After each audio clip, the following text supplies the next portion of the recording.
जय हिंद, नमस्कार सभी फौजियों को। मैं हूं तरुणा राठौड़ और आप देख रहे हैं तरुणा डिफेंस एकेडमी का यूट्यूब चैनल। आप सभी का वेलकम है। आप सभी फौजियों को पता ही होगा कि सुबह 9:30 बजते ही आपकी जो है आर्मी स्पेशल मॉडल पेपर यानी कि आपका आर्मी का प्रैक्टिस पेपर आपको लगाना होता है। तो 9:30 बज चुके हैं और आज का टाइम हो चुका है। सभी फौजियों को क्लास को एक बार शेयर कर देना है अपने साथियों के साथ, ताकि ज़्यादा से ज़्यादा कंपटीशन हो और बहुत ज़्यादा मज़ा आए क्वेश्चन करने में भी। ठीक है, तो पहला क्वेश्चन आपकी स्क्रीन पे आपके सामने आ चुका है। उससे पहले मैं एक बार आपको टाइमिंग बता देती हूँ, ये टाइमिंग भी आप देख लें। ठीक है, चलिए अब पहला क्वेश्चन आपके सामने आ चुका है। सभी को ईमानदारी के साथ बिना एक दूसरे का आंसर देखे अपने आंसर कमेंट बॉक्स में कमेंट करना है। ठीक है, अलीगढ़ आंदोलन के संस्थापक कौन थे, आपको बताना है। ये क्वेश्चन तो आर्मी में पीछे आ चुका है, तो नॉर्मल ये आपको आना भी चाहिए। मोहम्मद जिन्ना, सर सैयद अहमद खान, लियाकत अली या अबुल कलाम आज़ाद। सारे ऑप्शन आपके सामने रख दिए गए हैं, बताएंगे। जी हाँ, सर सैयद अहमद खान जो हैं अलीगढ़ आंदोलन के संस्थापक रहे, तो बी ऑप्शन करने वाले फौजी राइट हो जाएंगे। ठीक है, थर्ड नंबर क्वेश्चन, निम्न में से कौन से ग्रह हैं जिनके चारों ओर परिक्रमा करने वाले उपग्रह नहीं हैं। आपको पता है सौरमंडल वाला चैप्टर मैंने करवा दिया है, उसमें मैंने काफ़ी सारे ग्रह आपको करवा दिए। काफ़ी सारे मतलब पूरे टोटल 8 के 8 ग्रह मैंने आपको करवा दिए थे, जिसके अंदर कुछ ग्रह ऐसे थे कि जिनके काफ़ी उपग्रह भी थे, कुछ ऐसे थे कि जिनके कोई भी उपग्रह नहीं थे। जिनके कोई उपग्रह नहीं थे वो ग्रह आपको बताना है। तो बुध और शुक्र ग्रह का कोई भी उपग्रह नहीं था, आपको पता है, आपने किया भी था अच्छे से।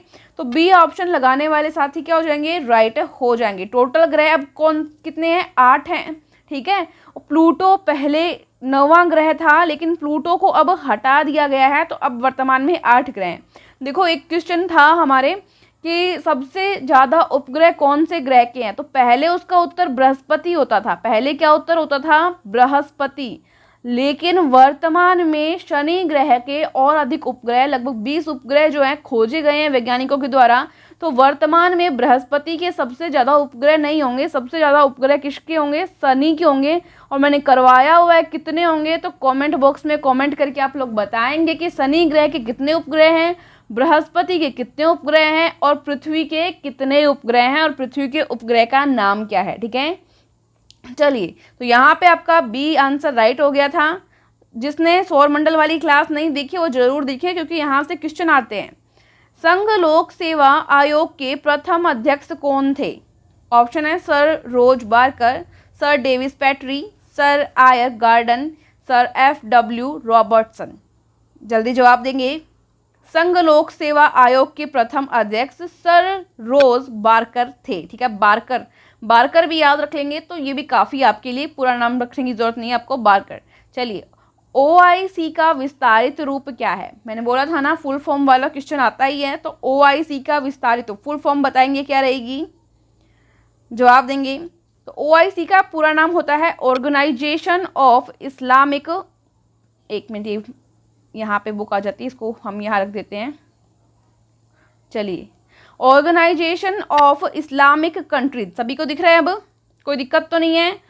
OIC का पूरा नाम बताइए, तो ऑर्गेनाइजेशन ऑफ इस्लामिक कंट्रीज। ठीक है, बुक आ गई थी, उसको मैंने साइड में कर दिया है। जो साथियों को बुक लेनी है, इंग्लिश मीडियम स्टूडेंट्स के लिए है ये, साइंस के लिए बुक रहेगी आपकी, तो ले सकते हैं। इसको मैं यहाँ से हटा देती हूँ। चलिए, अब 19 रुपये में है ये ई बुक, आपको मिल जाएगी। अब यहाँ पे हिंदी मीडियम स्टूडेंट के लिए ये 20, ये 30 ई बुक घर मंगवानी हो तो अमेजोन फ्लिपकार्ट से घर मंगवा लेना। 6th क्वेश्चन आपके सामने आ चुका है, इसमें आपने लगा दिया ना C number option. Uber Cup किससे संबंधित है। देखो नेहरू कप, संतोष कप, ये सब आपको पता है। नया क्या आया है यहाँ पे, उबेर कप किस खेल से संबंधित है, जवाब देंगे तो ये बैडमिंटन से संबंधित है। ठीक है, सी ऑप्शन क्या रहेगा आपका, राइट रहेगा। नेक्स्ट क्वेश्चन, निम्नलिखित में से किसे मरणोपरांत भारत रत्न प्रदान नहीं किया गया है। देखो ध्यान से देख लेना, ये नहीं बहुत बार क्या कर देता है, बीमारी कर देता है। नहीं को ध्यान से देख लेना। मरणोपरांत भारत रत्न किसको प्रदान नहीं किया, लाल बहादुर शास्त्री जी, इनको किया गया है, मतलब ये सही है। DK कर्वे, डीके कर्वे को किया गया या नहीं किया गया, तो इनको नहीं किया गया, नहीं किया गया तो आपको नहीं किया गया ही पूछा है, तो ये आपका आंसर राइट हो जाएगा। याद रखेंगे के कामराज को भी किया गया है, एमजी रामचंद्रन को भी किया गया है, तो डीके कर्वे को नहीं किया गया, तो बी आंसर आपका राइट लग जाएगा। नेक्स्ट क्वेश्चन, जनगणना कितने समय अंतराल में होती है। अब ये इजी क्वेश्चन आ गया, मैंने बोला था ना इजी हार्ड दोनों मिक्स क्वेश्चन चलेंगे। जनगणना बताएं कितने समय अंतराल में होती है, 5 वर्ष, 10 वर्ष, 15 वर्ष या 20 वर्ष। तो बताइए आपको 10 वर्ष में होती है, कोई खास बात नहीं है ये, वेरी गुड।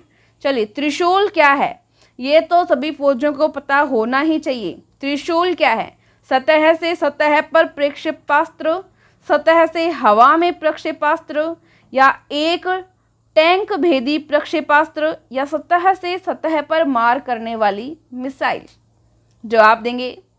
देखिए आर्मी इस तरह के क्वेश्चन जरूर पूछेगी, पीछे के एग्जाम में देखे होंगे अपने इस तरह के क्वेश्चन पूछे गए हैं, तो ऐसे क्वेश्चन पुटअप होते हैं तो ध्यान से करेंगे। देखो ये त्रिशूल जो है सतह से हवा में मार करने वाला प्रक्षेपास्त्र है, ठीक है। बी ऑप्शन क्या रहेगा, राइट।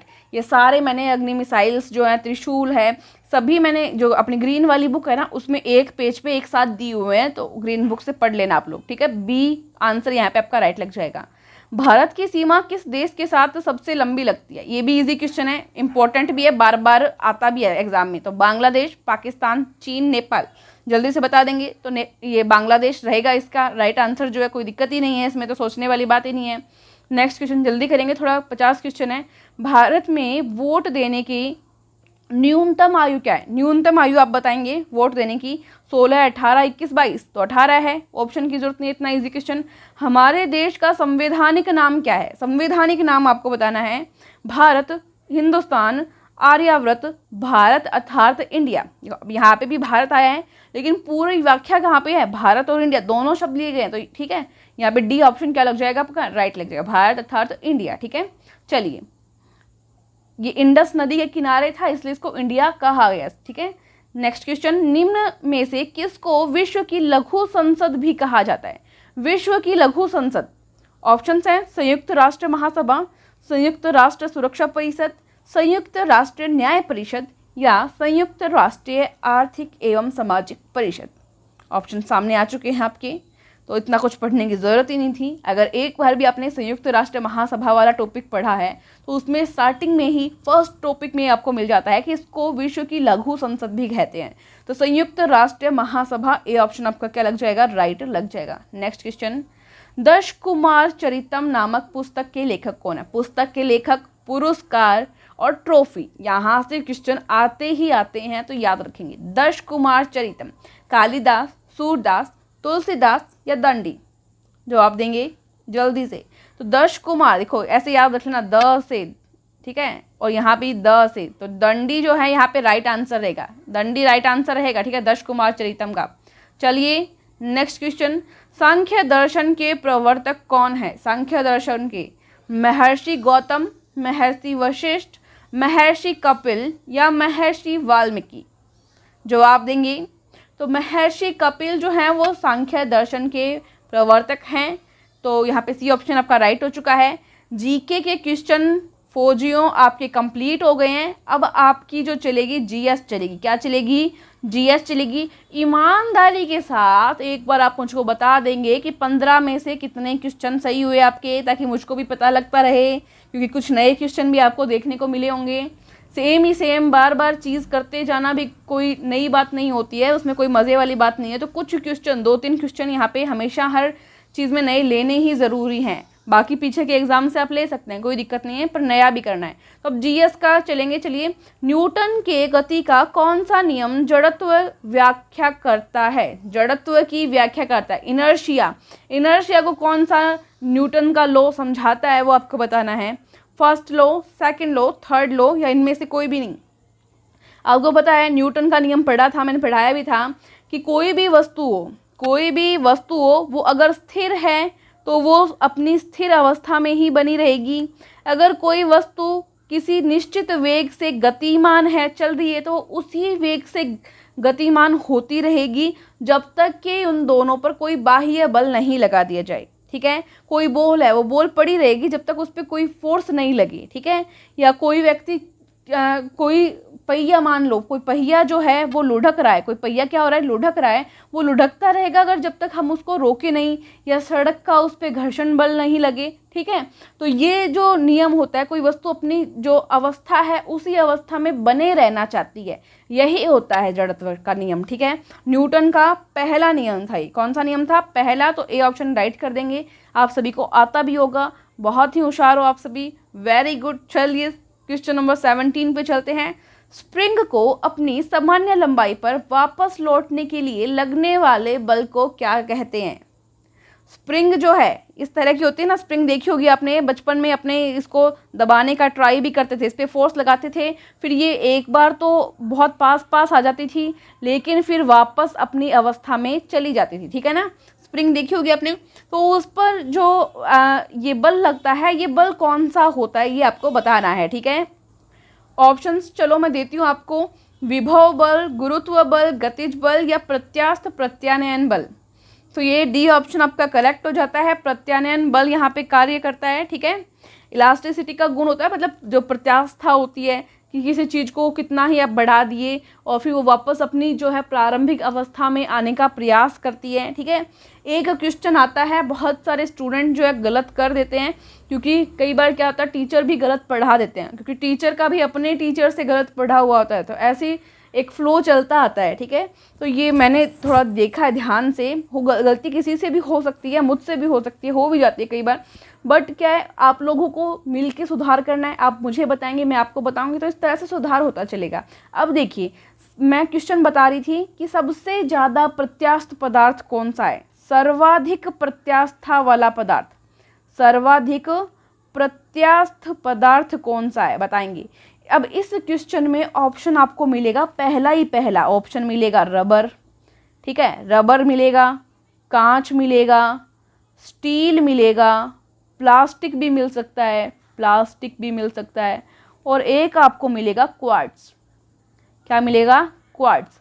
अब बच्चे क्या करेंगे, सबसे पहले ही देखेंगे, क्योंकि गुरुजी ने पढ़ा दिया कि रबर जो है खींचेंगे तो अपनी प्रारंभिक अवस्था में आ जाता है। हाँ, वो काफ़ी हद तक जो है आ जाता है, लेकिन उसकी भी एक लिमिट होती है, ठीक है।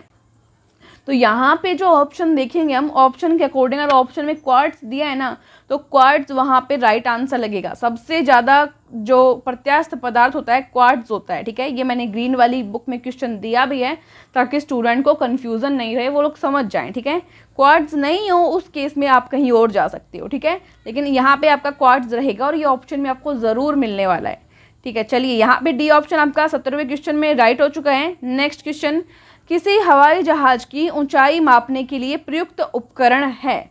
कोई हवाई जहाज है, उसकी ऊंचाई हम मापते हैं कि वो कितनी गति में कहाँ पे उड़ रहा है, तो वो उपकरण कौन सा होता है ऊंचाई मापने वाला? ऑप्शन है अल्टीमीटर, एनीमोमीटर, ऑक्सीमीटर या बैरोमीटर। जवाब देंगे जल्दी से। तो अल्टीमीटर के द्वारा जो है हवाई जहाज यानी एरोप्लेन की ऊंचाई मापी जाती है। ए ऑप्शन राइट हो जाएगा। नेक्स्ट क्वेश्चन, केल्विन स्केल में मानव शरीर का सामान्य तापमान कितना होता है?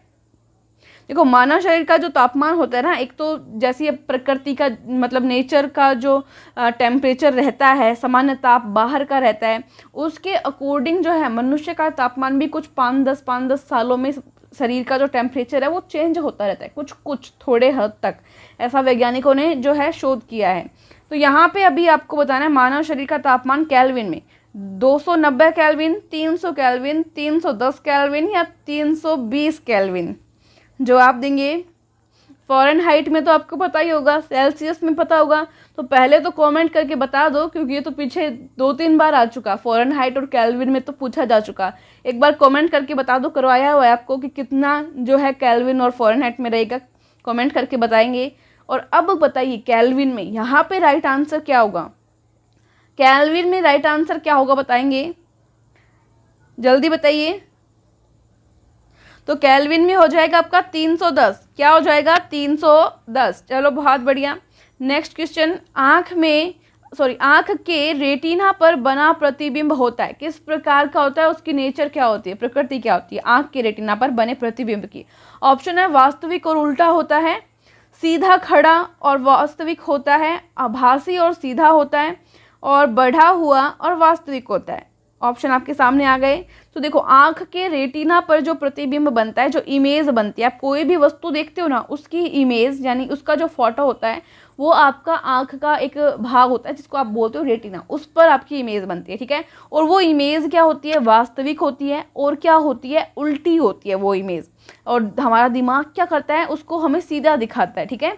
तो ए ऑप्शन आपका क्या लग जाएगा, राइट लग जाएगा। नेक्स्ट क्वेश्चन, तत्वों और यौगिकों के अणुओं को किसके द्वारा दर्शाया जाता है।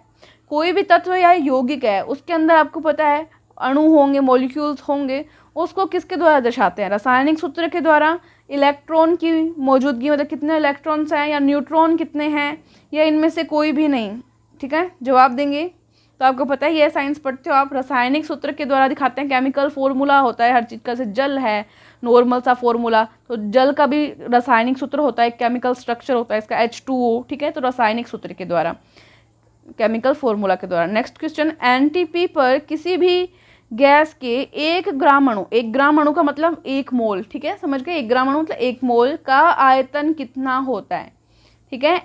जल्दी बताएंगे आयतन। वॉल्यूम आपको पूछा है 11.4 लीटर, 22.4 लीटर, 12.4 लीटर या 16.4 लीटर। जवाब देंगे तो ये आपका होता है 22.4 लीटर। ये क्वेश्चन हो सकता है काफ़ी सारे स्टूडेंट के लिए थोड़ा नया हो, क्योंकि पीछे ये एग्जाम में नहीं आया हुआ, नया क्वेश्चन लिया था 22.4 लीटर, ठीक है। चलिए नेक्स्ट क्वेश्चन, कठोर जल साबुन के साथ पर्याप्त झाग उत्पन्न नहीं करता क्योंकि इसमें, ये आया हुआ है, ये आपको आना भी चाहिए, इंपॉर्टेंट है, लोहा होता है, सोडियम क्लोराइड होता है, निलंबित अशुद्धियाँ होती हैं, कैल्शियम और मैग्नीशियम के विलय लवण होते हैं, ठीक है। देखो, वैसे भी आपको आइडिया मार लेना चाहिए कि यहाँ पे इतना बड़ा क्यों लिखेगा एग्जामिनर, तो जिसको अगर नहीं आइडिया हो रहा तो वैसे थोड़ा आइडिया मार लिया करो। ये काफ़ी हद तक 70-80% तक ये आइडिया काम कर जाता है कि जो अलग सा ऑप्शन लगता है और जो काफ़ी बड़ा ऑप्शन लगता है वो कई बार सही हो जाता है, 70-80% वो सही हो जाता है, हमेशा नहीं होता बट कई बार। तो थोड़ा सा आइडिया लग जाना चाहिए। कैल्शियम और मैग्नीशियम के विलय लवण होते हैं उसमें, ठीक है।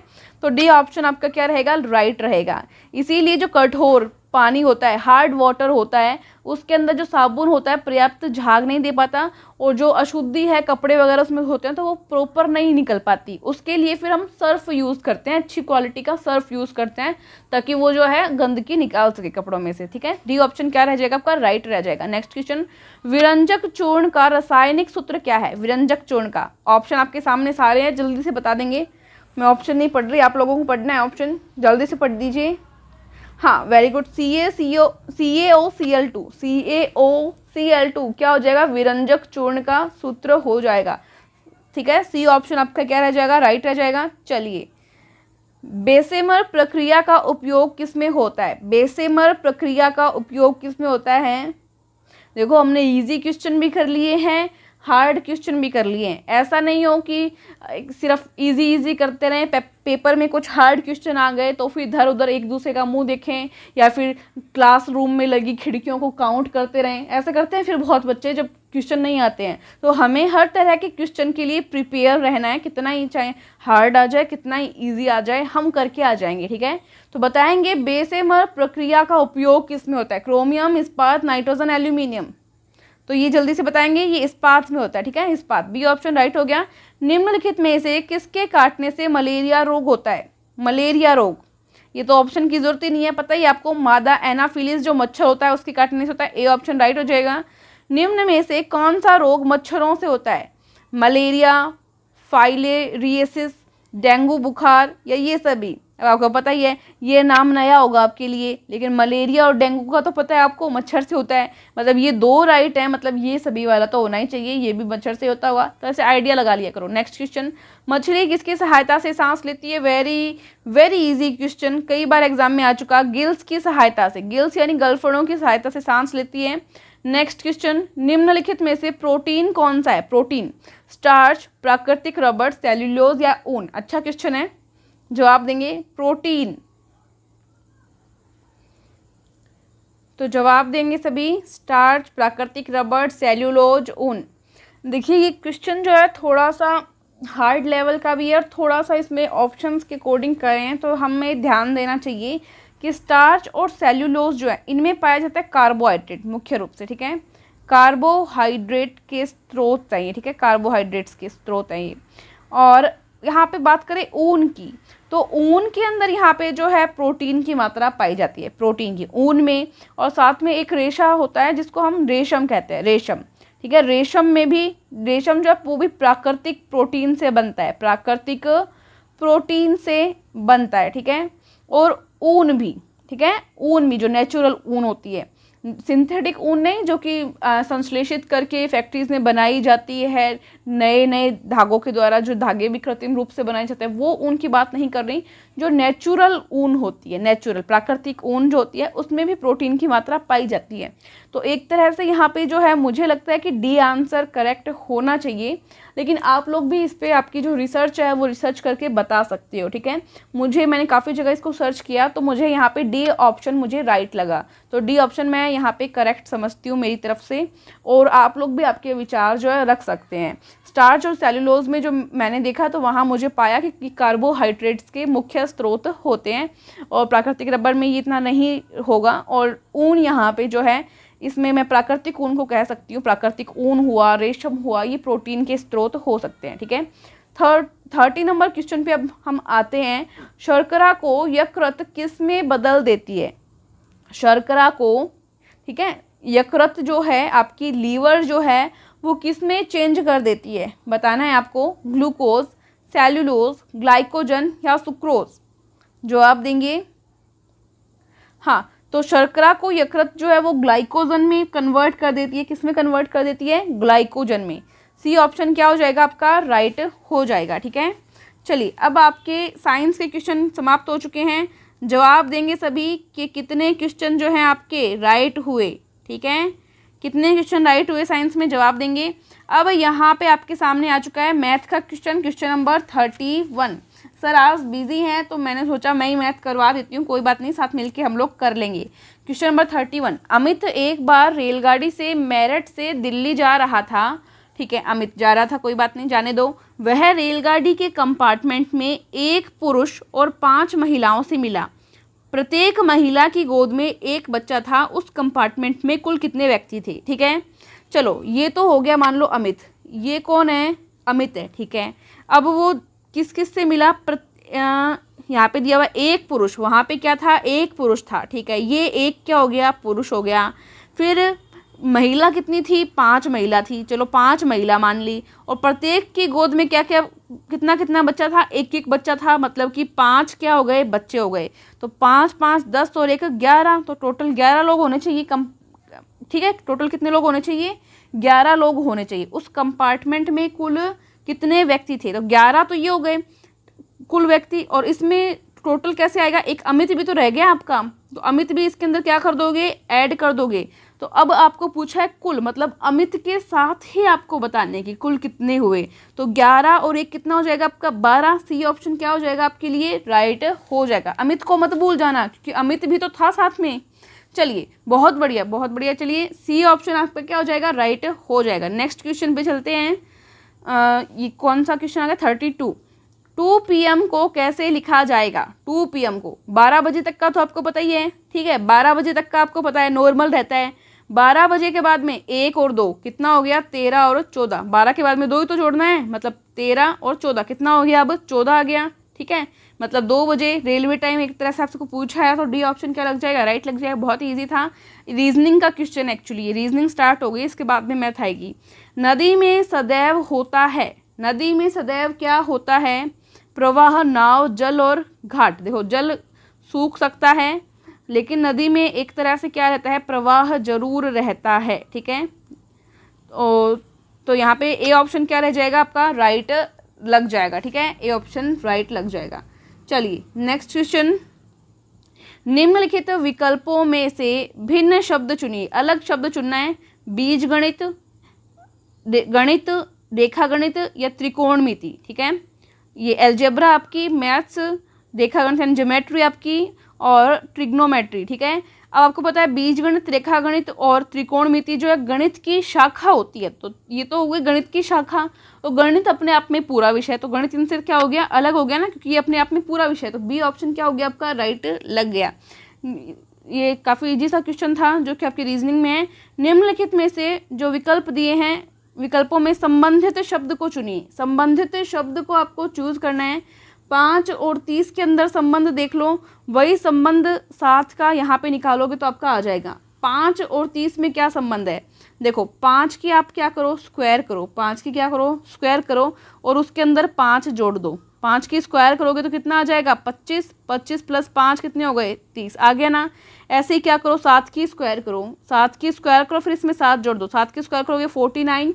49 में 7 जोड़ दो, कितना आ जाएगा, 56 आ जाएगा। समझ गए, तो 56 ऑप्शन में दिया है क्या, बिल्कुल दिया है। बी ऑप्शन क्या हो जाएगा आपका, राइट हो जाएगा। नेक्स्ट क्वेश्चन 36, 70 से छोटी अभाज्य संख्याएं कितनी है। 70 से छोटी अभाज्य संख्याएं कितनी है, ये आपको बतानी है, जल्दी से बताएंगे। एक बार ऐसे जो क्वेश्चन आए इसके अंदर आप ऑप्शंस भी चेक कर सकते हैं। अब आपको 50 तक तो पता होगी। 50 तक मेरी आपको पीछे जब मैंने सिलेबस वाइज टॉपिक वाइज करवाया था उसमें बताया था कि 50 तक कितनी अभाज्य संख्याएं होती है, 15 संख्याएं होती हैं। ठीक है, 50 तक तो आपको पता है 15 संख्याएं होती है। अब 50 के बाद में गिन लो, 50 के बाद में काउंट कर लो, 50 के बाद में कौन कौन सी आएंगी, जल्दी से बताएंगे, या फिर मैं टोटल बताऊं कितनी संख्याएं हैं। 50 तक आपको पता है 15 होती है, जिसको नहीं पता चलो मैं बता देती हूँ। 2, 3, 5, फिर 7 होगी, फिर 11 होगी, फिर 13। 13 के बाद में कौन सी आएगी, सीधी 17। 17 के बाद में फिर 19। 19 के बाद में फिर 23। 23 के बाद में 29। 29 के बाद में 31। फिर 31 के बाद में 37 आएगी। 37 के बाद में अभाज्य संख्या कौन सी होती है, जल्दी से बताएंगे, 41 होती है ना। फिर उसके बाद में 43, फिर उसके बाद में 47। कितनी हो गई, 1, 2, 3, 4, 5, 6, 7, 8, 9, 10, 11, 12, 13, 14, 15। मैंने बताया था ना 50 तक तो कितनी हो गई, 15। आपको निकालनी कितनी है, 70 तक। तो इसके बाद वाली देख लो, 47 के बाद में कितनी आती है, 53। फिर उसके बाद में 59, फिर 61, फिर उसके बाद में 67। तो 15 तो यहाँ 50 तक थी। उसके बाद में कितनी और आ गई, 1, 2, 3 और 4। तो 15 + 4 कितना हो गया, 19। कितना हो गया, 19। अब अगर आपको ये याद होता कि 50 तक अभाज्य संख्याएं कितनी होती है, 15, तो सीधी आप उसके बाद वाली देख लेते, तो 4 और ऐड करते थे, कितनी हो जाती, 19 हो जाती। तो इसलिए याद रख लिया करो, टॉपिक वाइज क्लास लिया करो। तो बी ऑप्शन क्या हो गया, राइट हो गया। ठीक है, चलिए नेक्स्ट क्वेश्चन देखते हैं। 37 नंबर क्वेश्चन, काफ़ी इजी क्वेश्चन दिख रहा है ये मुझे। पॉइंट्स हैं इसमें, पॉइंट हटा दो, कोई दिक्कत नहीं है। देखो ये 1, 2, 1 और 2 संख्या के बाद में पॉइंट है, इस पॉइंट को हटाओगे, नीचे कितनी जीरो आ जाएगी, 2 जीरो और आ जाएगी। ठीक है, कोई बात नहीं है। अब नीचे 1, 2, 3, 4 संख्या के बाद में पॉइंट है ना, तो क्या करो, यहाँ पे 125 को तो पड़ा रहने दो, और ऊपर क्या लगा दो, 4 0। ऊपर क्या लगा दो, 1, 2, 3, 4, 4 0। पॉइंट हटा दो, ऊपर से पॉइंट हटाओ तो नीचे उतनी जीरो लगा दो जितनी संख्या के बाद में पॉइंट हो, और नीचे से जीरो हटाओ तो ऊपर उतने ही, नीचे से पॉइंट हटाओ तो ऊपर उतने ही जीरो लगा दो। ठीक है, समझ गए। चलिए देखो, 2 0 से सीधा 2 0 क्या हो गया, कट हो गया। 25 एकम 25, 25 पंजे 125, क्या बच गया, 100/5। अब इस 100 का सीधे इसमें भाग दे देंगे, कितना आ जाएगा, 5 एकम 5, 5 दूनी 10 और 1 0, 20। 20 आपको पास ऑप्शन आ रहा है क्या, बिल्कुल आ रहा है। बी ऑप्शन क्या हो जाएगा, राइट हो जाएगा। समझ गए, पॉइंट हटा दो और उतने ही जीरो लगा दो, कोई दिक्कत नहीं हुई। चलिए next question, a + b² - a - b²। ये क्वेश्चन है आपके सामने, आपको दिख रहा होगा सभी को स्क्रीन पे। चलिए इसके भी स्क्वायर खोलो, आपको पता है स्क्वायर खोलनी आपको आती है। a² + b² + 2ab, ये आपका फॉर्मूला होता है, a + b होल स्क्वायर का, आपको बताइए। अब देखो यहाँ पे माइनस है ना, इस माइनस का आपको ध्यान रखना है। एक बार आप ऐसे ब्रैकेट लगा के ब्रैकेट के अंदर ही खोल लेना। ठीक है, ऐसा ब्रैकेट लगा लो, उसके अंदर इस फॉर्मूला खोल लो, क्योंकि बाहर माइनस है ना, तो ये अंदर वाले चिन्ह क्या कर देगा, चेंज कर देगा। तो a की स्क्वायर बाद में करवाएंगे चिन्ह चेंज, a² + b² - 2ab। यहाँ पे माइनस है ना, ये देखो माइनस है ना, तो यहाँ पे क्या आएगा, माइनस का 2ab आएगा, आपको पता है। और जब यहाँ पे प्लस हो तो प्लस का 2ab, ये सूत्र आपको पता है। चलिए अब यहाँ पर a² + b² + 2ab, इसको ऐसा का ऐसा आपको पड़ा रहने देना है। अब यहाँ पे माइनस है, अब ब्रैकेट ओपन करो तो चिन्ह चेंज हो जाएंगे। जो स्टूडेंट्स जिनके मैथ्स काफ़ी अच्छे वो डायरेक्ट भी कर सकते हैं, और जिनकी मैथ्स अच्छी नहीं है उनके लिए मैं यहाँ पे इजी तरह से बता भी दूंगी। ये दोनों प्लस के थे, ये माइनस के हो गए, ये वाला माइनस का था, ये किसका हो जाएगा, प्लस का हो जाएगा, कोई दिक्कत नहीं है। चलो बहुत बढ़िया। अब a² से a² कट हो जाएगा, b² से b² कट हो जाएगा। यहाँ पे क्या बचा आपका 2ab और 2ab कितना हो गया, 4ab। 4A भी आपके ऑप्शन में है क्या? बिल्कुल है, बहुत बढ़िया। डी ऑप्शन आपने क्या कर दिया? राइट कर दिया। बहुत बढ़िया फौजियों। चलो क्वेश्चन नंबर 39 में आ चुके हैं। बहुत ही इजी क्वेश्चन है और आपको यकीन नहीं होगा कि ये क्वेश्चन 2 बार पीछे आर्मी के एग्जाम में पूछा जा चुका है। इतना इजी क्वेश्चन, क्योंकि आर्मी भी स्टूडेंट का कॉन्फिडेंस जो है एग्जाम में बढ़ाने के लिए 3-4 क्वेश्चन जो है वो इजी देगी आपको आराम से करने के लिए। तो एक त्रिभुज के तीनों कोणों का योग कितना होता है आपको पता होना चाहिए। 180 होता है। ए जो सी ऑप्शन है आपका क्या हो जाएगा? राइट हो जाएगा। नेक्स्ट क्वेश्चन, एक त्रिभुज की भुजाएं क्रमशः 3 सेमी, 4 सेमी तथा 5 सेमी, इसका क्षेत्रफल ज्ञात करो। त्रिभुज आप सभी को पता है किस तरह का होता है? इस तरह का होता है। इस तरह का होता है ना त्रिभुज। भुजाएं आपको कितनी बताई हैं? देखिए मैं लिख देती हूँ, 3 सेमी, 4 सेमी, 5 सेमी। अब ये विषम बाहु त्रिभुज है, मतलब सभी भुजाएं जो इसकी अलग अलग हैं। तो आपको इसके लिए क्या करना पड़ेगा? वो हीरो वाला फॉर्मूला पढ़ा होगा अपना आपने, वो फॉर्मूला आपको यहाँ पे इसके लिए लगाना पड़ेगा। कोई बात नहीं, अभी लगा देंगे। देखो इसके लिए सबसे पहले क्या करो, आपको अर्ध परिमाप की आवश्यकता होती है। ठीक है, क्या करो, इन सभी भुजाओं को जोड़ दो। 3, 4 और 5 सभी को जोड़ा, बटे में क्या कर दो कि इसका 2 का भाग दे दो। किसका भाग दे दो? 2 का भाग दे दो। आधा करना है, इसको आप बोलते हो परिमाप, अर्ध परिमाप। क्या बोलोगे? अर्ध परिमाप। परिमाप का मतलब तो ये हो गया ऊपर ऊपर वाला, और 2 का भाग दे दिया मतलब क्या हो गया? अर्ध परिमाप। इसमें एस का मान निकालते हैं सबसे पहले। तो 3, 4 और 5 कितना हो गया आपका?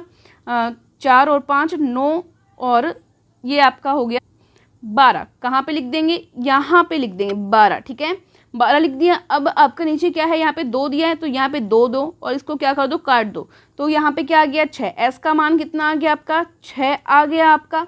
चलो कोई दिक्कत नहीं हुई। अब आपको त्रिभुज का क्षेत्रफल ज्ञात करना है। त्रिभुज का क्या ज्ञात करना है? क्षेत्रफल। कैसे ज्ञात करोगे? ऐसे ज्ञात करोगे। सूत्र होता है s, s minus a, s minus b, s minus c. ये सूत्र होता है, कोई दिक्कत नहीं है। चलो एस का मान आ चुका है आपके पास 6। अब 6 में से आपको ए माइनस करना है। ए का मान आपका कितना है? 3। ए का मान 3।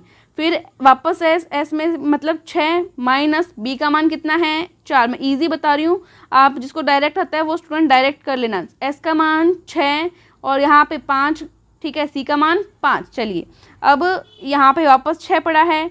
6 में से 3 गए 3, 6 में से 4 गए, कितना आ जाएगा? 2 इंटू 6 में से यहाँ पे मैंने 5 लिखना भूल गई क्या मैं? 5। तो 6 में से 5 गए, कितना आ जाएगा? 1 आ जाएगा आपका। कोई दिक्कत नहीं है। चलो बहुत बढ़िया। ये कितने हो गए आपके? इसको 6 पढ़ा रहे इन दोनों को, इनको आपस में गुणा कर लो तो कितना हो जाएगा? 6 आ जाएगा। 2 2 के पेयर बन रहे हैं, मतलब अंडर रूट हट जाएगा और मान कितना आ जाएगा? यहाँ पे 6 आ जाएगा। ठीक है, सेंटीमीटर में है और आपको क्षेत्रफल निकालना है तो कितना आ जाएगा? वर्ग सेमी। 6 वर्ग सेमी आपका उत्तर आया है। समझ गए ना सभी? अर्ध परिमाप निकाल लेना, इन सभी को जोड़ के 2 का भाग दे देना, सभी भुजाओं को जोड़ के, और फिर ये फॉर्मूला लग जाएगा जब तीनों त्रिभुज की भुजाएं अलग अलग हों। तो 6 वर्ग सेमी उत्तर आ गया। काफ़ी सारे स्टूडेंट का पहले आ गया। तो बी ऑप्शन आपका क्या लग गया? राइट लग गया। कोई प्रॉब्लम नहीं है। चलो एक तो स्क्रीन पर लिखने में भी थोड़ी सी दिक्कत आ जाती है, आप लोग काफ़ी जल्दी कर लेते होंगे कॉपी के अंदर। ठीक है, चलिए साइन 90 डिग्री का मान कितना होगा? साइन 90 का मान बताना है। देखो मुझे तो डायरेक्ट याद भी है, आई होप आप सभी भी याद कर लो। देखो इस तरह से साइन का मान होता है। साइन एक तो 0 डिग्री, 30 डिग्री, फिर 45 डिग्री, फिर 60 डिग्री, फिर 90 डिग्री। इनका मान आपको याद रखना ही चाहिए। साइन 0 का, साइन की बात कर रही हूँ मैं, साइन 0 का मान 0, फिर 1/2, फिर 1/√2, फिर √3/2 और फिर 1। तो साइन 90 का मान पूछा, कितना हो जाएगा? 1 हो जाएगा। ठीक है, इस तरह से आप याद रख लेना। तो 1 बी ऑप्शन में मिल रहा है। बी ऑप्शन क्या हो जाएगा आपका? राइट हो जाएगा। सारणी याद कर लेना, मान पूछे जा सकते हैं या इस तरह के क्वेश्चन आ सकते हैं जिनमें आपको मान पूछे गए हों। अब यहाँ पे एक क्वेश्चन आपके सामने आ चुका है, सरल करना है इसको, और कुछ खास नहीं है इसमें। चलो कीजिए। 4 दूनी 8, 8 और 1 कितना हो गया? 9। यहाँ पे सोल्व कर दूँ क्या? 9/2। इसको सोल्व करोगे, बीच में क्या है? प्लस है। ठीक है, 4 दूनी 8, 8 और 1 9, वापस 9 यहाँ पे क्या आ गया? 4। यहाँ पे क्या है? भाग है, भाग का भाग पड़ा रहने दो। यहाँ पे क्या है? 3/4। ये ऐसा ही है। अब इसको आगे मल्टीप्लाई है तो मल्टीप्लाई, 4 तिये 12, 12 और 2 कितना हो गया? 14। आपको पता होना चाहिए ये दोनों तो आपस में क्या होते हैं? गुणा होते हैं, और ऊपर वाला क्या होता है? ऐड होता है। ये इसमें ऐड हो जाएगा और ये क्या होता है? गुणा होता है। समझ गए? 4 तिये 12 और 2 14। ठीक है, अब यहाँ पे 3 उत्तर, 3 जो है नीचे आ गया। ठीक है, अब इसको आगे सोल्व करो। यहाँ पे सोल्व कर देते हैं। चलो कोई बात नहीं है। 9/2 का 9/2 पड़ा रहने दो। आगे प्लस है ना, सॉरी मैंने यहाँ पे मल्टीप्लाई लिख दिया, यहाँ पे आप प्लस लिखो, प्लस है यहाँ पे 9/4। अब ये भाग है ना, इस भाग को, ये भाग दिख रहा है, इसको गुणा में चेंज करो। जब भी भाग को गुणा में चेंज करते हैं, आगे वाली संख्या 3/4 है, क्या हो जाएगी, उल्टी हो जाएगी, 4/3 हो गई, और आगे गुणा में 14/3 पड़ा है, कोई दिक्कत नहीं है। अब क्या करो, जो गुणा में उनको आपस में काट लो, गुणा वालों को आपस में काट लो। काटोगे तो कितना रह जाएगा, जल्दी से देखेंगे इसके अंदर, कुछ भी कट नहीं रहा, कुछ भी खास कट नहीं रहा, सिर्फ ये 4 और ये 4 कट रहा है, ठीक है। और इससे ये 3 एकम 3 यहाँ पे होगा, और एक ये 3 एकम 3 यहाँ पे होगा, ये कट गया, ठीक है। कोई ये 14 और ये कटा नहीं, कोई बात नहीं। तो 9/2 पड़ा है, प्लस यहाँ पे ये 14 पड़ा है, और नीचे कुछ बचा नहीं है, तो यहाँ पे क्या लिख दोगे, 1 लिख दोगे। अब इनको आपस में जोड़ लो, कितने हो जाएंगे, ये एलसीएम ले लो 2, ये 9 हो गया, प्लस में ये कितना हो गया 28, कितना हो गया 28 और 9 जल्दी से बताएंगे, 37/2। 37/2 उत्तर आ रहा है क्या, ऑप्शन में नहीं आ रहा तो 2 का भाग दे दो, इसमें कितना आ जाएगा 18, सही 1/2। ये आपको उत्तर मिल रहा है डी ऑप्शन में। किस में मिल रहा है, डी ऑप्शन में। कर लिया, चलो बहुत बढ़िया। नेक्स्ट क्वेश्चन देखेंगे तो 12, 15, 21, 36 और 48 का एलसीएम आपको ज्ञात करना है, लघुत्तम समापत्ति ज्ञात करना है। ये तो आप वैसे कर ही लोगे, चलो कोई बात नहीं, मैं करके दिखा देती हूँ, हो सकता है कुछ स्टूडेंट नए हो। चलिए मैं करके दिखा देती हूँ। यहाँ पे 12, 15 और क्या है 21 और 36 और 48 आपको क्या करना है, एलसीएम ज्ञात करना है। पहले 2 का भाग दे दो, 6 आ जाएगा, 15 में जाता नहीं है, 21 में जाता नहीं है, 36 में जाएगा, कितना बचेगा 18, और 48 में भाग जाएगा, कितना बचेगा 24, वापस 2 का जा रहा है, वापस 2 का दे दो, 2 तिया 6, 15 में नहीं जाएगा, 21 में नहीं जाएगा, 18 में जा रहा है, 2 में 18, फिर 24 में जा रहा है 12 बार। चलो भाग देना है, कुछ नहीं करना, मतलब भाग देना है, ठीक है। अब यहाँ पे 3 का दे लो, कोई दिक्कत नहीं है, 3 एकम 3, 3 पंजे 15, 3 सते 21, 3 तिया 9, 3 चौके 12, ठीक है। अब यहाँ पे आपको आइडिया लग ही गया होगा कि एक बार 4 आना चाहिए, 4 चाहे तो 2 को 2 बार लिख दो या फिर 4 लिख दो, एक ही बात है, कोई खास बात नहीं है। एक बार 3 आ जाएगा, फिर एक बार 7 आ जाएगा, फिर एक बार 5 आ जाएगा, तो ये हट जाएगा, ठीक है, एक एक करके। तो यहाँ पे कितना आ गया, इन सबको मल्टीप्लाई करा लो आपस में, इनको 4 और फिर 4 को करेंगे 16, 16 और इन 3 को कर दिया 9 और गुणा 7 गुणा 5, ऐसे करके देख लो। जब डायरेक्ट गुणा कर दो इन सबको, फिर आपस में गुणा करोगे कितना रहेगा, इन सबको गुणा करोगे तो आपका आ जाएगा 5040, कितना आ जाएगा 5040। मैंने पहले भी करके देख लिया था ये, और आप लोग जो है आराम से करके देख लेना। तो डी ऑप्शन क्या आ जाएगा आपका, राइट लग जाएगा, ठीक है, लग गया राइट। चलिए नेक्स्ट क्वेश्चन, ये तो काफ़ी इजी सा क्वेश्चन था, सिर्फ मल्टीप्लाई और भाग देना जो एलसीएम रहा था, कोई दिक्कत नहीं है। 360 डिग्री के कोण को क्या कहते हैं, संपूरक कोण, न्यून कोण, अधिक कोण या समकोण, बताएंगे। 360 डिग्री के कोण को तो इसको संपूरक कोण कहते हैं, ठीक है, क्या कहते हैं, संपूरक कोण। एक ऑप्शन जो आपका राइट हो जाएगा। नेक्स्ट क्वेश्चन, किसी वस्तु को 480 रुपये में बेचने से 20% हानि होती है, कितनी होती है 20% हानि। 480 रुपये में बेचते हैं, 20% हानि होती है। इस वस्तु पर 10% लाभ कमाने के लिए विक्रय मूल्य क्या होगा। अब चलो ठीक है, कुछ ठीक सवाल आया है, अब हम करेंगे, जिसको करने लायक सवाल है ये। आपको क्या करना है, अब सबसे पहले तो क्रय मूल्य देख लेना, सबसे पहले तो क्या करना, क्रय मूल्य देख लेना, ठीक है। तो अब यहाँ पे क्या क्वेश्चन पूछा है, एक बार ध्यान से पढ़ो इसको, कि किसी वस्तु को 480 रुपये में बेचने से 20% की क्या हो गई, उसको हानि हो गई, 20% की क्या हो गई, हानि हो गई। इस वस्तु को 10% लाभ कमाने के लिए विक्रय मूल्य क्या होगा, ठीक है। चलिए अभी करते हैं, यहाँ पे जगह बना ले क्या थोड़ी सी, चलो यहाँ पे जगह बना लेते हैं, यहाँ पे कर लेंगे अभी, ठीक है। अब देखो क्या बोल रहा है, 480 में बेचने से 20% की हानि। कोई भी चीज़ होती है वो अपने आप में 100% होती है, क्या बोला 20% की हानि हो गई, मतलब कि अब कितना रहा 80%, ठीक है।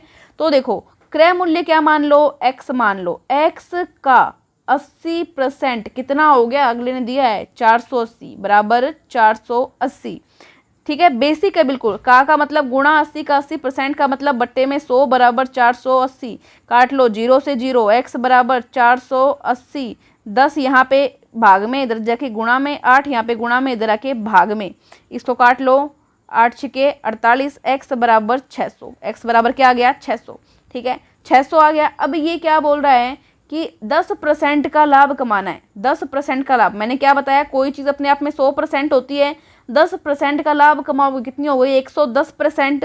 यहाँ पे कितना है 600, तो 600 का 110% निकाल दो, एकदम बेसिक है। देखो आर्मी के पेपर में टाइम खूब होता है, परसेंट लगाओगे तो बट्टे में 100, 2 जीरो से 2 जीरो कट गई, इसको आपस में मल्टीप्लाई कर लिया, 660, कितना आ गया 660 रुपये। आर्मी का पेपर क्या है, काफ़ी जो है नॉर्मल लेवल का आता है, कुछ ही क्वेश्चन हार्ड आते हैं, कुछ क्वेश्चन नॉर्मल आते हैं। 60 मिनट होती है, बहुत टाइम होता है, इजी मेथड से भी करेंगे ना तो भी हो जाएगा। चलो जल्दी से जवाब लेंगे, तो ए ऑप्शन राइट हो गया। मैंने इतनी सारी बात कर ली है तो भी जो है टाइम पे आपका पेपर हो जाता है। चलो 7 के प्रथम 5 गुणजों का औसत क्या है। 7 के प्रथम 5 गुणजों का औसत, अब 7 का पढ़ा आना चाहिए। 7, 7 दूनी 14, 7 तिया 21, 7 चौके 28, 7 पंजा 35, ठीक है, आता है ना 7 का पढ़ा। तो ये कितने गुणज हो गए, 5 हो गए, क्या गिन लो एक बार, 1 2 3 4 5 हो गए, बिल्कुल हो गए। बटे में औसत ज्ञात करना है, औसत का सूत्र बताया हुआ है, राशियों का योग बटे राशियों की संख्या। राशियों का योग कर लिया, 7 के प्रथम गुणज मतलब 7 का पढ़ा 5 तक लिख दो, ठीक है, लिख दिया। बटे में कितनी संख्या है, 5 संख्या है तो 5। अब इन सभी को जोड़ दो, जल्दी से जोड़ो इनको, आपस में जोड़ दो, जल्दी जोड़ के बताओ कितना हो गया। तो ये आपका हो जाना चाहिए शायद 501 के अराउंड, 501 हो गया, देख लेना एक बार, चेक करना। बटे में क्या है 5 है, अब इसका भाग दे दो, 2 और 1 21 आ गया क्या, 21 ऑप्शन में क्या, जल्दी से बताओ। हाँ वेरी गुड, बी ऑप्शन क्या हो जाएगा आपका, राइट लग जाएगा। राशियों का योग बटे राशियों की संख्या औसत का सूत्र होता है, एक सूत्र आते ही काम हो जाएगा आपका। नेक्स्ट क्वेश्चन, 520 में कौन सी छोटी संख्या का योग करने से पूर्ण वर्ग बनता है। मतलब 520 है, 520 में ऐसी कौन सी छोटी संख्या को आप जोड़ो, छोटी सी छोटी संख्या को, कि वो पूर्ण वर्ग बन जाए। तो पहले तो इसका पूर्ण वर्ग जो है वर्ग निकालने की ट्राई करो, पहले क्या करो, इसका वर्ग निकालने की ट्राई करो। 520 का निकालना आता है, दो दो के जोड़े बनेंगे इस साइड से, राइट हैंड साइड से, तो यहाँ पे 20 का तो ये जोड़ा बन गया, 5 क्या रह गया, अकेला रह गया, कोई बात नहीं। अब ऐसी संख्या सोचो जिसको उसी से गुणा करने पर या तो 5 आए या 5 से कम आए, तो 2 हो जाएगा, 2 दूनी 4 आ जाएगा आपका, तो यहाँ पे भी लिख देना।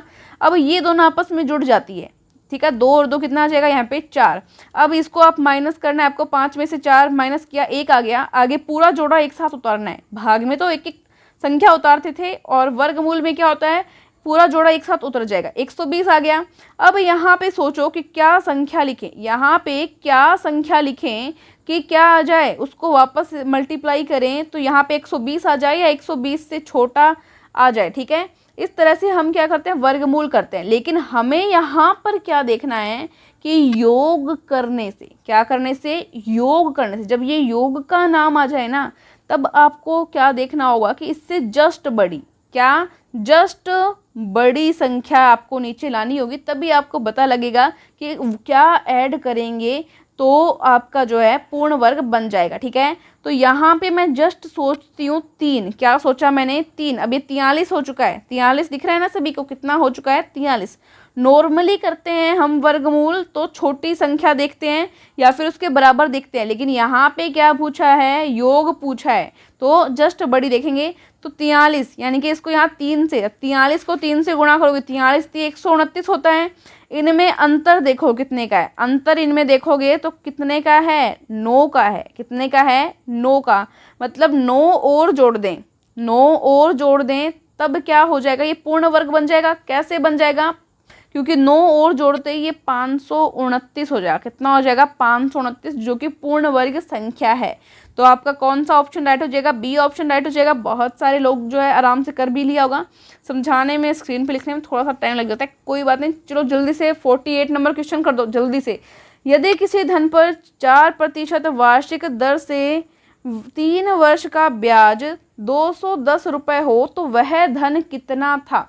देखो आपको दर दे दी यहाँ पे 4% वार्षिक दर, 3 वर्ष का ब्याज समय दे दिया, ठीक है, ब्याज दे दिया, वह धन पूछा है, मतलब मूलधन पूछा है आपको, मूलधन प्रिंसिपल पूछा है। आपको सूत्र पता है, एसआई यानी सिंपल इंटरेस्ट बराबर होता है पीआरटी बटे 100, मूलधन गुणा दर गुणा समय बटे 100। फिर सब चीज़ दी है, दिक्कत ही क्या है, एसआई दिया है कितना है 210, पी आपको पता नहीं पड़ा, रहने दो अभी निकाल देंगे। आर का मान कितना है 4 है, टी का मान कितना है 3 वर्ष है, क्या समस्या है फिर। 100 100 यहाँ पे पड़ा ही है, कोई दिक्कत नहीं है। चलो जल्दी से कर दो। 210 यहाँ पड़ा है, 100 यहाँ पे भाग में था, यहाँ पे गुणा में ले आओ, ठीक है। 4 और 3 वहाँ पे गुणा में थे, 4 और 3 को यहाँ पे नीचे ले आए भाग में। यहाँ पे क्या बच जाएगा, p बच जाएगा, यानी मूलधन आ जाएगा। अब इसको क्या कर लो, काट लो, कुछ भी नहीं करना, बस काटना रहा है। 3 से काट दो, 3 एकम 3, 3 साते 21, यहाँ पे आ गया, ठीक है। अब क्या करो, 4 से काट लो, 4 से काट लो इसको, चलो 4 से इसको काटेंगे, 3 वाला कट रहा है, चलो ये काट दो ना। 4 एकम 4, 4 दूनी 8, और कितना बच गया 2, और 4 5 20, 25 आ गया। 25 को 7 से गुणा कर लो, 25 साते कितना होता है, 175 होता है ना। 25 साते 175, और एक जीरो ही आ जाएगी, तो 1750। चेक कर लेना भाई एक बार, 1750 ऑप्शन में आ रहा है क्या। देखो जब ऑप्शन आपको मिल जाए ना, तो ऑलमोस्ट ये मान लेना चाहिए कि हमारा सही है। एक बार आप लोग भी चेक कर लेंगे तो डी ऑप्शन क्या लग जाएगा, राइट लग जाएगा। बहुत बढ़िया। चलिए नेक्स्ट क्वेश्चन होने ही वाला है अब तो पेपर आपका। 0.36 और 0.48 का तृतीयानुपाती क्या है। तृतीयानुपाती आपको ज्ञात करना है, ठीक है। जब भी देखो तृतीयानुपाती पूछे आपको, मैं एक छोटा सा आपको शॉर्टकट फॉर्मूला बताती हूँ, ठीक है। जो ये बाद वाली संख्या हो ना, इसको क्या कर दिया करो, 2 बार गुणा कर दिया करो, मतलब लिख दिया करो इसको। 2 बार लिखा और बीच में किसका निशान लगाया, गुणा का, और पहले वाली संख्या को बटे में लिख दिया करो। बेसिक से मैंने पिछली बार करवाया था चतुर्थानुपाती, सॉरी तृतीयानुपाती ज्ञात करना। चतुर्थानुपाती बोल दिया क्या मैंने, तृतीयानुपाती बोलना चाहती हूँ मैं, ठीक है। तृतीयानुपाती ज्ञात करना मैंने पिछली बार आपको बेसिक से बताया था। कैसे, प्रथम पद और जो प्रथम पद और अंतिम पद होता है उनका गुणा करके, और मध्य पदों का गुणा करके फिर निकाल लो, वो भी सेम बात है, कोई दिक्कत नहीं है। और यहाँ पे क्या करो, डायरेक्ट निकाल लिया करो। जो बाद वाला पद है उसको 2 बार लिखा, बीच में गुणा का निशान लगाया, और बटे में क्या किया, पहले वाले पद का भाग दे दिया, कोई दिक्कत नहीं है, आराम से हो जाएगा। देखो अब क्या करो, इसमें भी 2 संख्या के बाद में पॉइंट है, दिख रहा है ना, और इसमें भी 2 संख्या के बाद में पॉइंट है, दिख रहा है।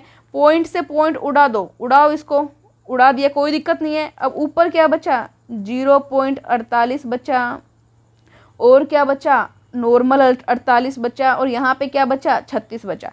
अब क्या करो, 1 और 2 संख्या के बाद में पॉइंट है, इसके पॉइंट को उड़ाओगे तो नीचे 2 0 लगानी पड़ेगी ना। अब यहाँ पे गुणा का निशान लगा देना, भूल मत जाना, ठीक है। चलो तो यहाँ पे पॉइंट हटाया और 2 0 लगा दी। अब इसको कट कर लो, अब इसको आराम से काट लो, कोई समस्या नहीं होनी चाहिए। चलो आराम से इसको काटेंगे, 2 से काट लो, कोई दिक्कत नहीं है। 2 से इसको काटोगे, 2 दूनी 4, 2 चौके 8, 24 आ गया। इसको काट लो, 2 एकम 2, और 2 आठे 16 काट लिया। एक बार वापस काट लो, 2 निमे 18, और इसको काट लो आगे, तो कितना आ जाएगा, वापस वही 24 आ जाएगा यहाँ पे। तो अब ऊपर कितना आ गया, 24 गुणा 24 बटे में क्या है, 100 गुणा 9, 3 से कट जाएगा। देखो 3 तिया 9, 3 साते 21, 3 आठे 24 होता है ना 8 बार, फिर वापस 3 से कट जाएगा, 3 आठे 24। ठीक है, समझ में आ रहा है ना सभी को। अब 8 गुणा 8, 8 गुणा 8 कितना हो जाएगा, 64 बटे में क्या बचा, ओनली 100 बचा। ठीक है, 2 जीरो हटाओ और 2 संख्या के बाद में क्या लगा दो, पॉइंट लगा दो, 0.64। 0.64 को 0.64 भी तुम लिख सकते हो, कोई दिक्कत नहीं है। 0.64 उत्तर आ रहा है क्या, बिल्कुल आ रहा है। ये देखो सी ऑप्शन क्या है, राइट है। चलो हो गया आपका। नेक्स्ट क्वेश्चन देखो, सभी को दिख रहा है 50 नंबर क्वेश्चन, लास्ट है। 2 साइकिल सवार बराबर दूरी क्रमशः 15 किलोमीटर प्रति घंटा, 2 साइकिल सवार हैं, एक आप मान लो और एक आपका दोस्त मान लो। चलो ठीक है, एक तो है गोपाल, चलो एक है गोपाल, एक है रमेश। देखो एक चलता है 15 किलोमीटर प्रति घंटा से, ठीक है, 15 किलोमीटर प्रति घंटा। दूसरा चलता है 16 किलोमीटर प्रति घंटा। ठीक है, सेम दूरी है, बराबर दूरी बोल रहा है, सेम दूरी तय करते हैं। यह दूरी तय करने में एक सवार को दूसरे सवार से 60 मिनट अधिक लगते हैं। मतलब इन दोनों, सॉरी 16 मिनट है, 16 मिनट अधिक लगते हैं। तो इन दोनों में डिफरेंस कितना रहा, 16 मिनट का। कितना डिफरेंस रहा, 16 मिनट का। तो यह दूरी कितनी है, क्या पूछा है आपसे, यह दूरी कितनी है, ये आपसे क्वेश्चन यहाँ पे किया गया है। ठीक है, चलिए कोई दिक्कत नहीं है। अभी देखो आपको समय निकालना है, क्या निकालो, एक बार तो टाइम T1 तो मान लो गोपाल का टाइम है, T1 तो गोपाल का टाइम है, और T1 गोपाल का टाइम मान लिया, T2 रमेश का टाइम मान लिया। ठीक है, T1 माइनस T2 बराबर कितना है 16, बराबर कितना है 16 है। अब एक चीज़ यहाँ पे ध्यान में रखना कि ये तो दिया हुआ है मिनट में और ये यहाँ पे दिया है घंटा में। ये क्या दिया है घंटा में, मतलब आपको इसको चेंज करना पड़ेगा, मिनट को घंटे में बनाना पड़ेगा, तो आपको 60 का भाग देना पड़ेगा। इस चीज़ को भूल मत जाना, बहुत सारे बच्चे जल्दीबाजी में कर देते हैं और वो इसको चेंज करना भूल जाते हैं और वहाँ गलत हो जाता है, गलत मत करना। चलो T1 निकालो, समय निकालोगे तो यहाँ पे समय क्या होता है आपका पता है आपको, देखो दूरी का सूत्र पता है ना, दूरी का सूत्र क्या होता है, चाल गुणा समय होता है। क्या होता है, चाल गुणा समय। अब आपको समय निकालना हो तो समय क्या हो जाएगी, दूरी बट्टे चाल। समय क्या हो जाएगा, दूरी बट्टे चाल। सिर्फ ये एक सूत्र याद रखो, दूरी वाला, चाल गुणा समय। फिर बाद में इधर उधर करोगे अपने आप सूत्र आ जाएगा, समय बराबर दूरी बट्टे चाल हो जाएगा। तो T1 कितना हो गया यहाँ पे आपका, ठीक है, T1 कितना होगा, दूरी आपको दी नहीं है कितनी है, तो x मान लो, x बट्टे 15, ठीक है। और T2 कितना हो गया, x बट्टे 16, क्योंकि 16 दिए यहाँ पे, देखो 15 और 16, ठीक है, 15 और 16 बराबर 16, ये आपका समय वाला, ठीक है। इसको घंटे में चेंज करोगे, किसका भाग दे दोगे, 60 का भाग दे दोगे, कोई दिक्कत नहीं है। अब 15 और 16 का एलसीएम लो, 15 और 16 का एलसीएम लो, कितना आ गया 240, ठीक है। यहाँ पे कितना आ जाएगा 16x, यहाँ पे कितना आ जाएगा 15x, एलसीएम लिया है कुछ नहीं किया, यहाँ पे कितना है 16 बट्टे 60, कोई दिक्कत नहीं है।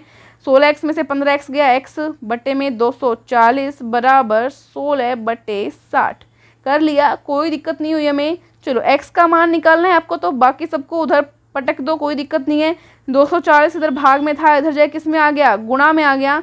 अब इसको काट लो, क्या ही समस्या है काटने में, 0 से 0 कट गया, 6 से कट रहा है क्या, 6 कम 6, 6 दूनी 12, 6 तीन 18, 6 चौके 24, बिल्कुल कट रहा है। फिर क्या आ गया 16 और 4, 16 4 को गुणा करेंगे कितना आ जाएगा, 16 चौके 64 होता है क्या, पढ़ा तो होता है ना 16 का। चलो बहुत बढ़िया, किलोमीटर 64 किलोमीटर ऑप्शन मिल रहा है क्या, ऑप्शन देखेंगे एक बार, बिल्कुल मिल रहा है, डी ऑप्शन क्या है, राइट है। तो ये हमने पूरे 50 क्वेश्चन कर लिए हैं, जिसमें जीके, जीएस, मैथ्स और रीजनिंग का पोर्शन आपका रहा था। एक बार मुझको ईमानदारी के साथ कमेंट करके सारे फौजी बता देंगे कि मैडम हमारे इतने क्वेश्चन सही हुए हैं, ईमानदारी के साथ बताएंगे जो भी सही हुआ हो। अभी तो हम और भी बहुत सारे प्रैक्टिस पेपर आपके लगाने वाले हैं, रोज़ आपको इसी टाइम इसी समय आ जाना है, 9:30 बजे जो है आपकी क्लास होगी। तब तक के लिए बाय बाय, जय हिंद बोल दीजिए और एक बार भारत माता की जय कह देंगे और क्लास का समापन करेंगे, जय हिंद।